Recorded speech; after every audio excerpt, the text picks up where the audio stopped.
to go out and then speak about. And then it looks like we are sabotaging our own house. Issues are affecting members directly. And the committee of a whole is supposed to address some of these issues. So I'll appeal to the deputy majority leader to take maybe a sober reflection of what I have said, and let's see how we can deal with it. Yes, the whips are there.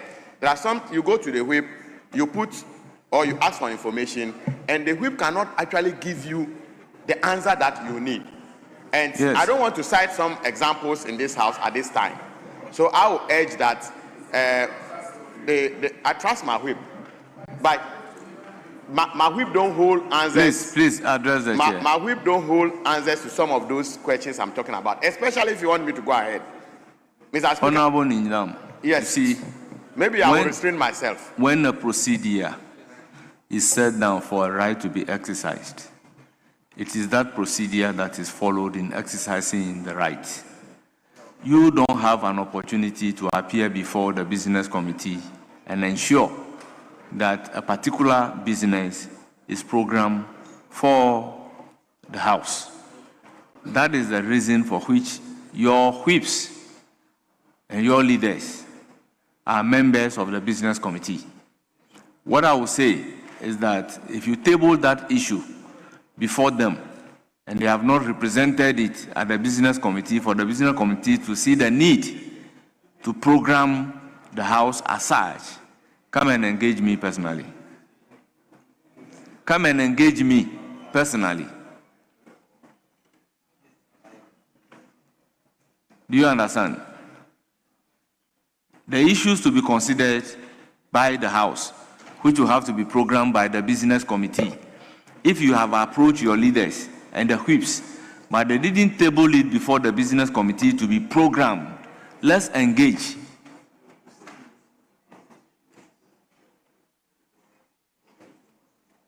Mr. Speaker, I agree with you. You see, the business committee is not just made up of only leadership. There are even other members who are also on the business committee. I have served on the business committee before. Okay?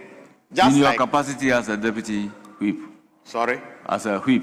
Yes. Yes. Yes, I served on it. Yes. And there are, even today, there are members who are not on leadership, yes, and they are serving on that committee. Yes.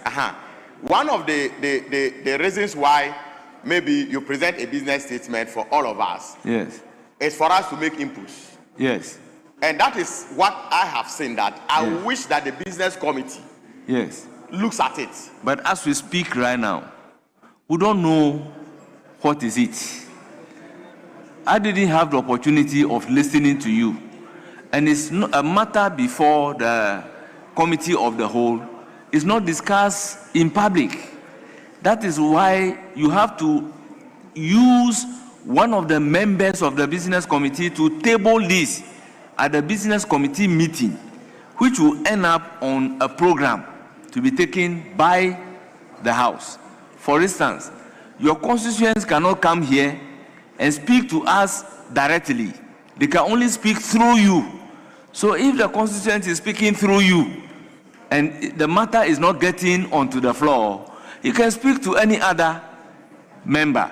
That's why I'm saying that if you try the system and it's still not captured, I want to engage you. Mr. Speaker, I'm guided, very guided. But I just want the deputy majority leader to know that he should listen to his back very well, and he would have understood what I'm calling for. Thank you very much. Honourable members, the business statement for the 5th week as presented by the Deputy Majority Leader is hereby adopted. Yes. Mr. Speaker, we will now take item number 7, that is statement. We will leave out 7A and do statement 7B. Thank you.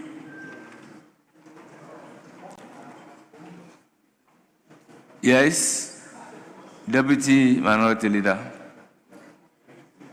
Mr. Speaker, we don't have any problem. We can go ahead. Very well.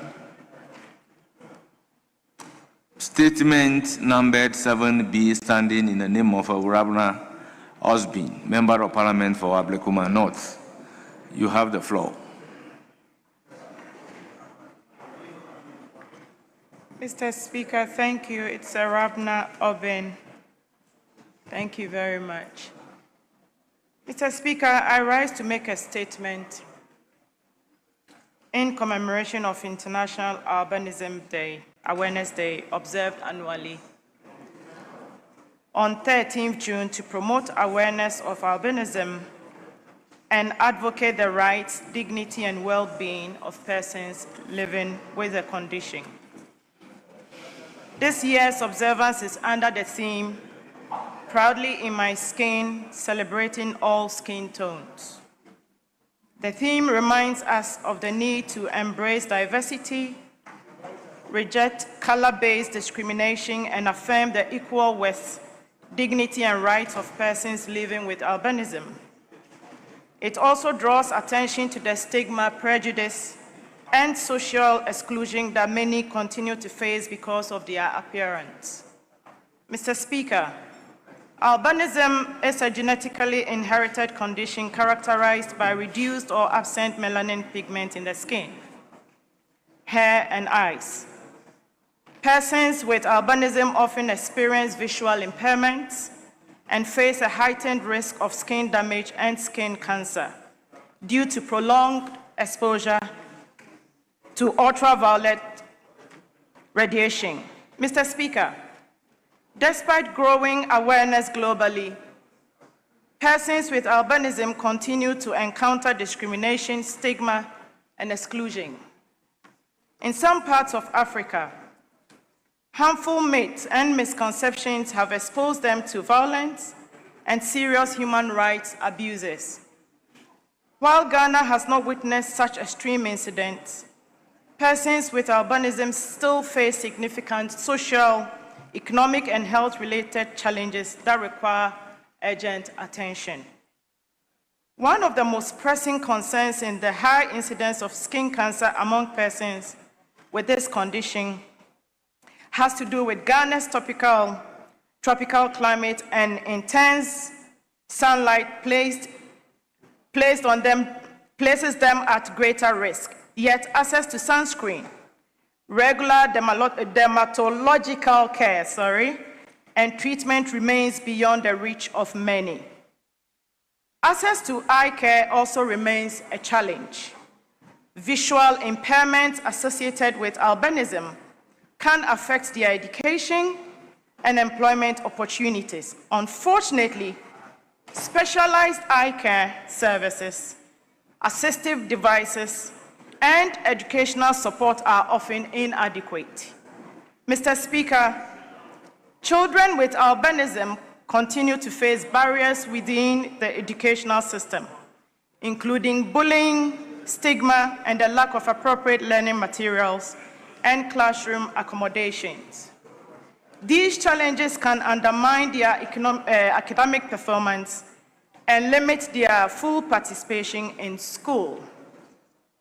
Employment discrimination and economic exclusion also remains a major concern, and many persons with this condition are denied opportunities due to misconceptions about their abilities, while persistent stigma and social prejudice continue to affect their confidence, mental health, and overall quality of life. Mr. Speaker, the 1992 Constitution guarantees equality before the law and protection from discrimination.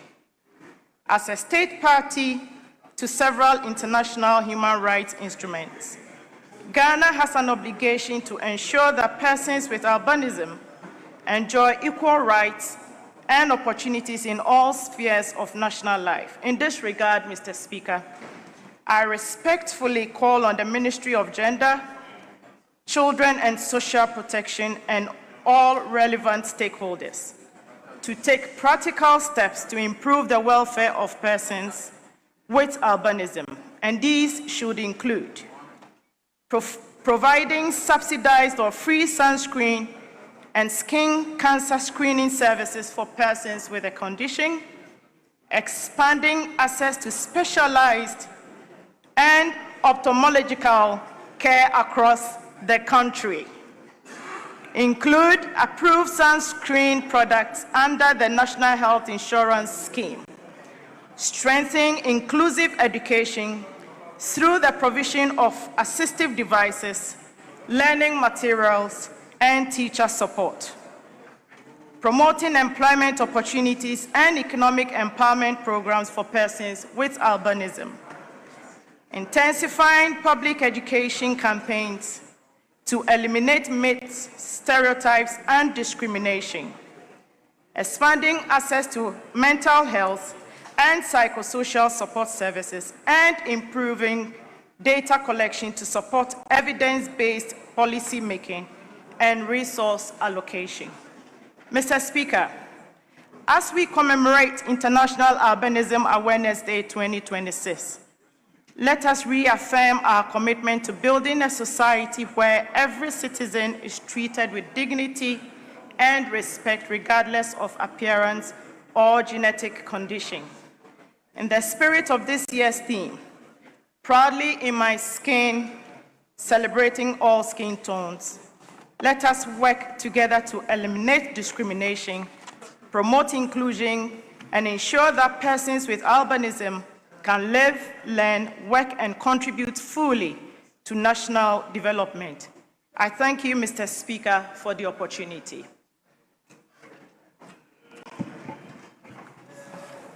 Honourable members, that's the statement ably made by Honourable Rabna Obin, Member of Parliament for Ablekuma North.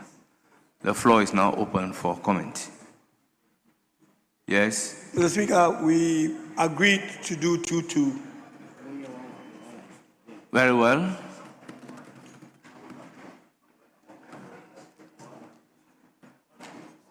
Yes, Honourable Member, you have the floor. Thank you, Mr. Speaker, for the opportunity to contribute to this very interesting and laudable statement made by my colleague, Rabana, a Member of Parliament for Ablekuma North.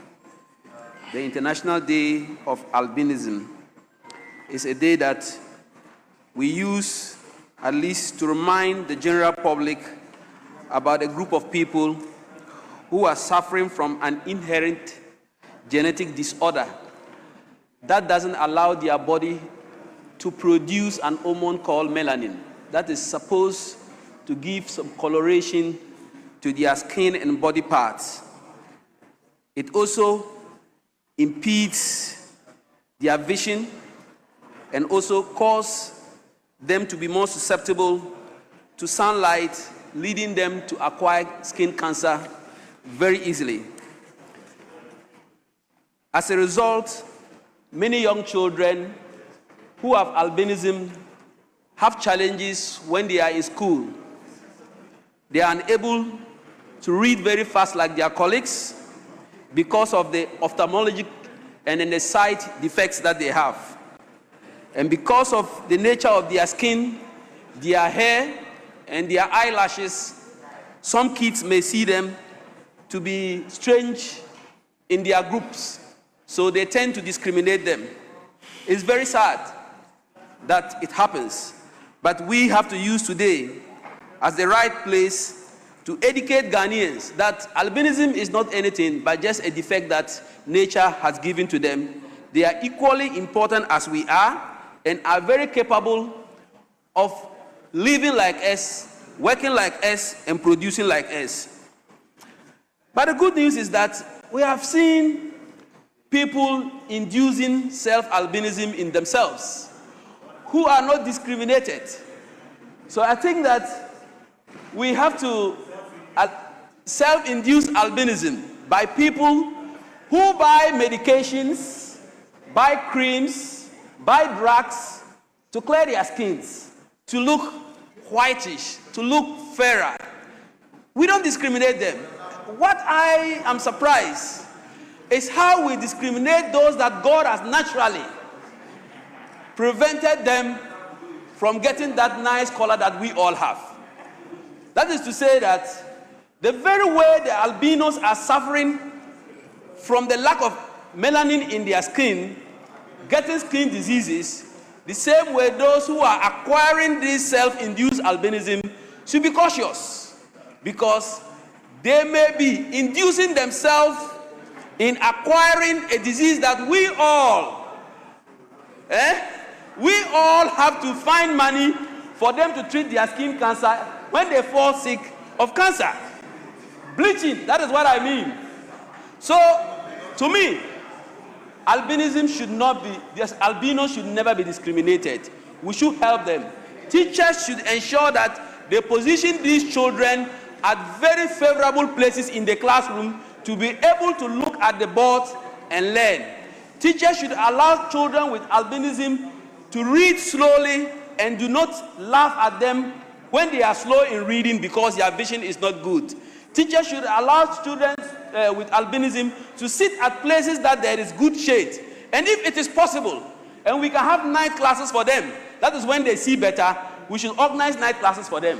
When it comes to adults, if we think that the 24-hour economy is good, they give them night shifts so that they can work in the night instead of working daytime to make sure they stay away from the sunlight that would induce skin cancer in them. At this end, I will say, Mr. Speaker, albinism should not be discriminated. It is a genetical disease given by God, and we are all God-fearing people. And those also using medications to induce albinism in them, please take care, or else you'll be endangering your own skin. Thank you, Mr. Speaker, for the opportunity. Yes, Honorable Kobe. Thank you, Mr. Speaker. First, we'd like to thank the maker of the statement for bringing the issues to the fore. Mr. Speaker, proudly in my skin, celebrating all skin tones is key in developing our nation. Mr. Speaker, I believe that we've all understood the mechanisms and the genetics of albinos for not having the working gene that produces the enzymes for the melanin. Mr. Speaker, one of the key issues that I want to bring to the fore is that diversity is key to national development. In fact, if we take this country, some of the brilliant minds that we've gotten in this country were albinos. They never hid their talents. They never hid their talents because they were albinos. Mr. Speaker, if we take the creation of Ashanti Empire, it was created by Okonfo Anochi, who is known to be an albino. In fact, they call him Obri Konfu. When Ghana needed giants to speak against LGBT, we had the likes of Fua Moni. So I do believe that it is our ability as a country to bring all skin tones or all skin types in our deliberations and development. That is why Ghana is where we are today. Mr. Speaker, if we take one of the greatest minds in this country, like I said earlier, Okonfo Anochi, everybody knows that without him, Ashanti wouldn't have been created in the first place. Yet, even in Africa, we forget that such great minds existed, created the opportunity and the diversity that has made Ashanti greater and stronger throughout the years up to today. So, Mr. Speaker, in celebrating all skin types, I believe that Ghanaians should never discriminate against individuals. In fact, our own constitution is against anybody discrimination based on medical identity, whatever.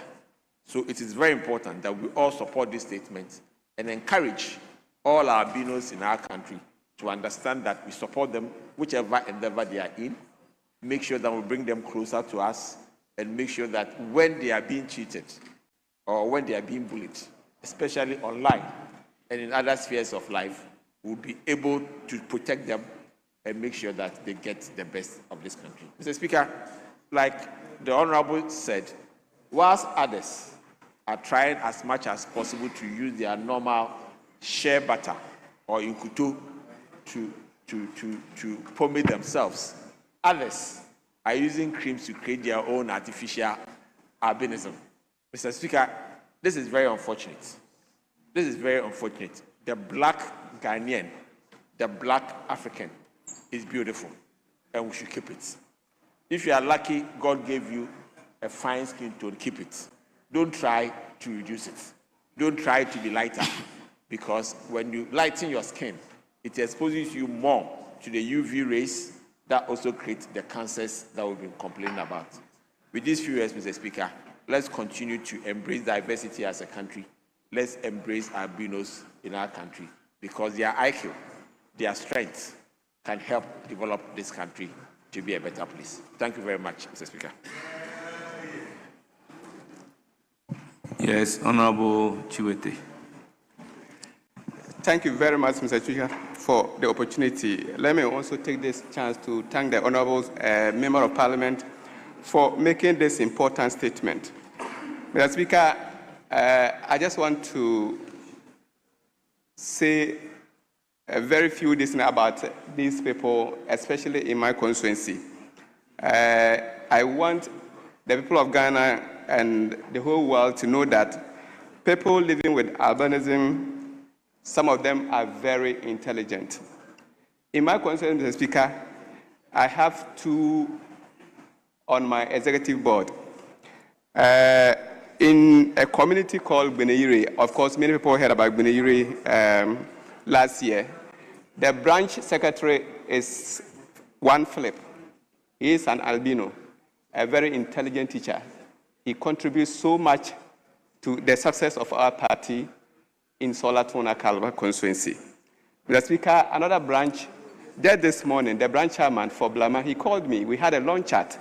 I didn't even know something like this would come up in the chamber. One of the most effective branch chairmen in the constituency. We call him Joseph Chegbe Dapla. Mr. Speaker, some time passed in some communities. If you give birth to an albino, the child is forced out of the community. They either bury the child alive, or the mother with the child were compelled to leave the community.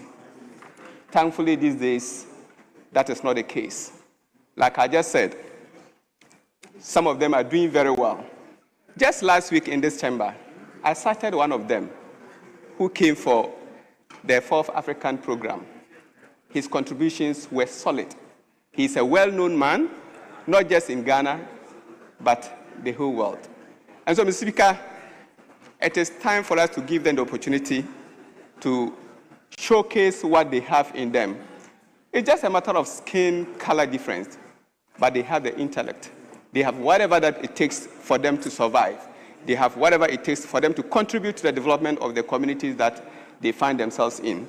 And so all I want to say is that let's give them the opportunity for them to prove their worth. Accommodate them, eat with them, do everything with them. My branch chairman that I just mentioned, his name, Joseph, anytime I'm in the constituency and he comes around, I dine with him. And so I remember one time a Church of Pentecost pastor was posted to Solatona Kalba. He came to my house to introduce himself to me. And so when he came, we were having lunch. And back in my village, we do something we call communal eating. The food is served in a bowl, placed in the center of, and we all come together to eat. When he came, we were eating in a group, and Joseph Dapla was among us eating. So the pastor was shocked that I had to eat with all the people, especially with the guy living with albinism. So I felt that they are just like us. Once we accept them, they will prove their worth. So, Mr. Speaker, let me thank the honorable member for bringing this up, and also thank Doctor for encouraging us, especially the example he cited. If we think that going out in the afternoon to work would hinder their performance, let's give them the opportunity to utilize the 24-hour economy. They can do it. Because, oh yes, we would introduce that very soon. You see, Mr. Speaker, you see, Mr. Speaker, we on this side are sure that the 24-hour economy is going to materialize. Yes, we will add one more hour. We would let it work. All we have to do is to be committed to it. Let us be focused and ensure that every citizen of Ghana benefits from whatever that we have for the people of Ghana. I thank you, Mr. Speaker. I thank you.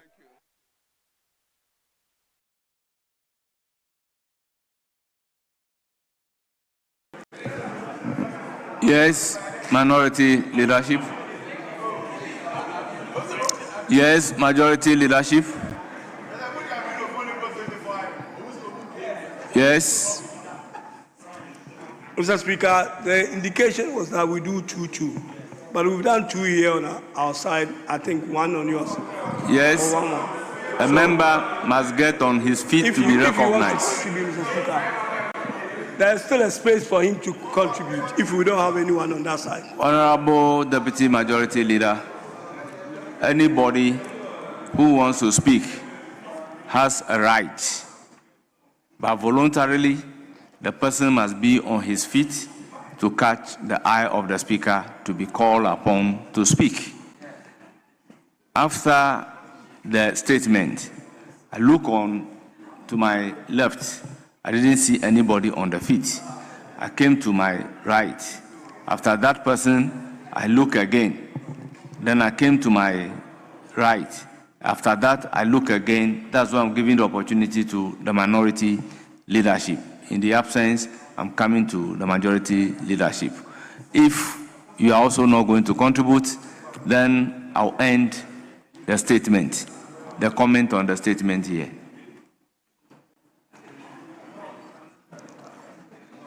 Honourable members. Yes. Mr. Speaker, I just want an indication whether someone on the minority side. The indication will not be to you. The indication is to me. Right. Honourable members, we've come to the end of the statement made by Honourable Orabra Obin, Member of Parliament for Abrekuma North. Yes, Deputy Majority Leader, any indication? Thank you, Mr. Speaker. Before the indication, let me crave your indulgence to announce the presence of some pupils and then students in our midst. We have President Barack Obama Basic School, led by Clement Ose Asibe, a teacher. They are from Abrekuma Central. They numbered 65. We also have University of Energy and Natural Resources, led by Solomon William Asari, a leader. They are from Sunyani East. They numbered 33. We have Adesu SDA Basic School, led by Mauto Eble, head teacher. They are from Upper West Akim. They numbered 65. Honourable members, on your behalf, I welcome all of them to Parliament of Ghana and urge them to have a joyous and fruitful visit. Yes.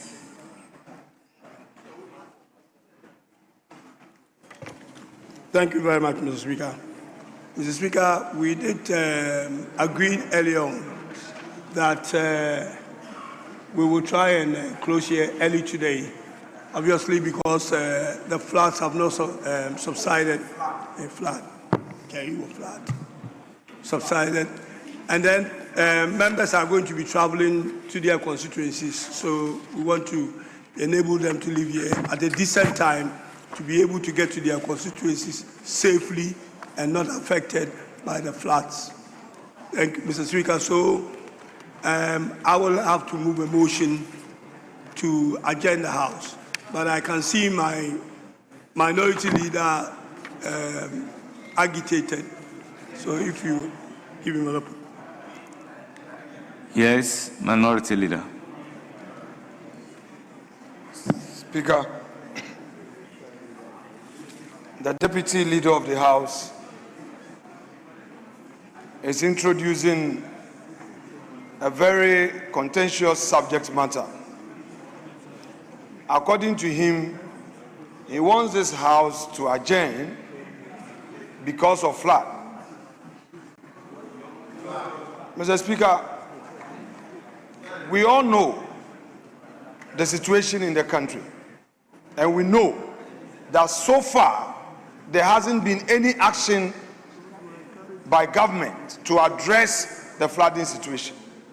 Yes, Mr. Speaker, if he claims that members of parliament would have to go to their constituencies, it's not only on Fridays that they go to their constituencies.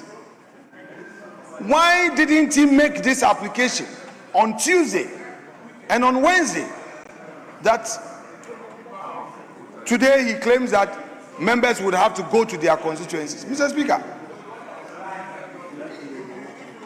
this attitude of the majority, where every now and then they come up with surprises, as it pleases them, they want Parliament to adjourn. As it pleases them, they want us to stay here. Mr. Speaker, the work of Parliament is well done where there is consensus. You don't discuss such matters, you only come and make an application that Mr. Speaker should adjourn the House to enable members go to their constituency. Mr. Speaker, that is an application that sits on stilts. Mr. Speaker, in any event,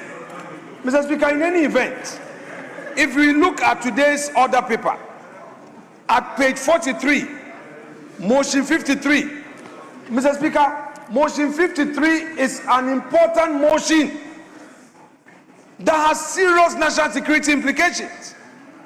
That is a matter that borders on employment. Mr. Speaker, for the avoidance of doubt, let me read motion 53 for him. That pursuant to order 127 of the standing orders, the Right Honorable Speaker reviews the ruling of the First Deputy Speaker on 5th March 2025, sustaining the preliminary objection raised by the Majority Leader, Mr. Mahama Ayariga, against moving the private member's motion listed as item 16 on page 6 of the order paper for Wednesday, 5th March 2025, and same captured in the official report of the House for the said date. Mr. Speaker, this motion was moved, seconded, and debate started. We are in June. Today is the 12th of June 2026. This motion was moved on the 5th of March. Mr. Speaker, it's been over a year. And what is the subject matter? The subject matter in this motion is simply that this Parliament should take up the issue of mass dismissal of Ghanaians who are in the employ of the state. If as a Parliament we don't see this as an important matter, a directive of government dismissing employed Ghanaians, and an application is before this House for us to discuss so that appropriate steps are taken to stop such actions. You, the majority, are not interested in seeing to it that Parliament takes this matter up. We keep advertising this in the order paper.